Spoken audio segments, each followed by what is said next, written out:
meilleur. Depuis que je suis arrivé à la tête de ce pays, je me suis rendu compte de l'immensité du gouffre dans lequel ce pays se trouvait. Et je dois m'appuyer sur des hommes et des femmes de valeur, des hommes tels que vous, pour réussir ma mission.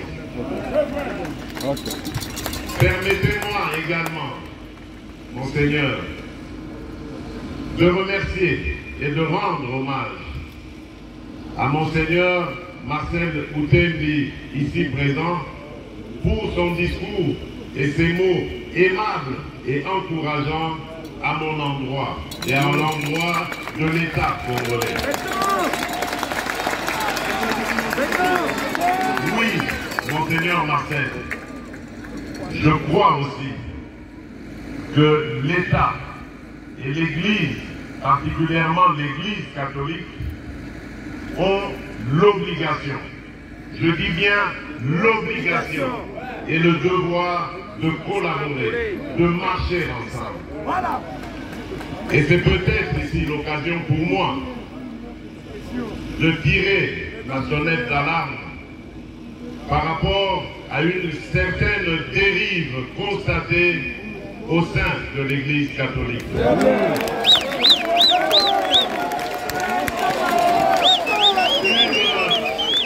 Une dérive que je qualifierais de dangereuse, surtout en cette année électorale. L'Église doit être au milieu des villages. Ici, je serais tenté de dire l'Église doit être au milieu des Congolais.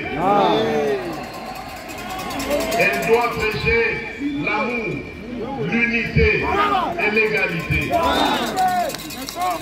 L'Église doit accompagner toutes les filles et tous les fils de la République qui sont en politique de la même manière, sans distinction aucune. Car il y va de la stabilité de notre cher pays. Et je sais que vous, Monseigneur Outembi, que vous, Monseigneur Kassanda, vous comprenez cela de la plus belle manière. Et il se fait que parmi vous, il y a malheureusement quelques personnes qui ont pris une tendance dangereuse qui risquerait de diviser notre nation. En tant que garant de l'unité de cette nation, je me sens obligé de dire que je n'accepterai jamais.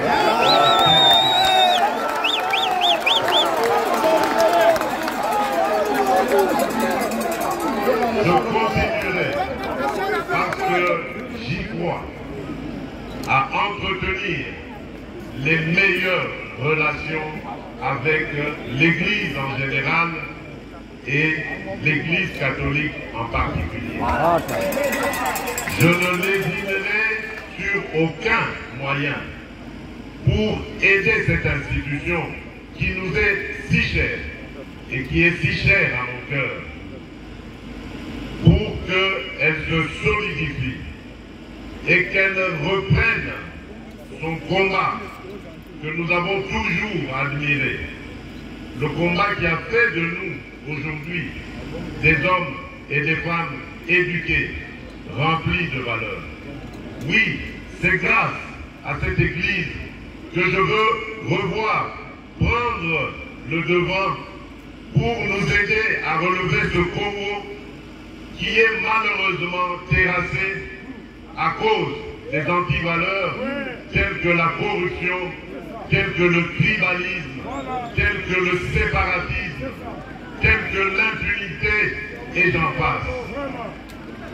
Je sais que je peux compter sur vous et sur Dieu pour que cela demeure et soit toujours permanent, c'est-à-dire une relation excellente entre l'Église catholique et l'État.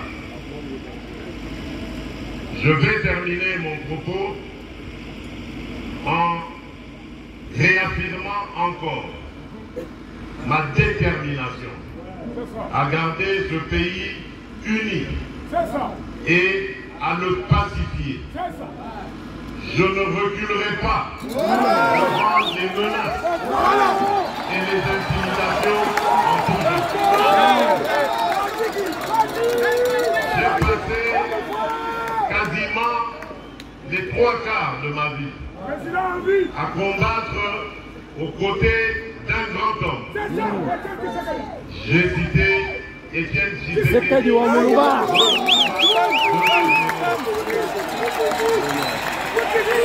Cet homme m'a appris l'amour du Congo et des Congolais.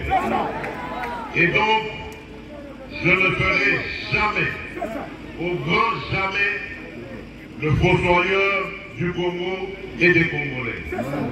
En revanche, je m'attaquerai sans hésitation, sans remords, à tout Congolais qui mettrait en danger la sécurité et la stabilité de notre pays. Très bien. Peu importe ce qu'on en dira, Très bien. violation des droits de l'homme, privation de liberté, je n'en démordrai pas. Très bien. Parce que démocrate je suis, démocrate je resterai.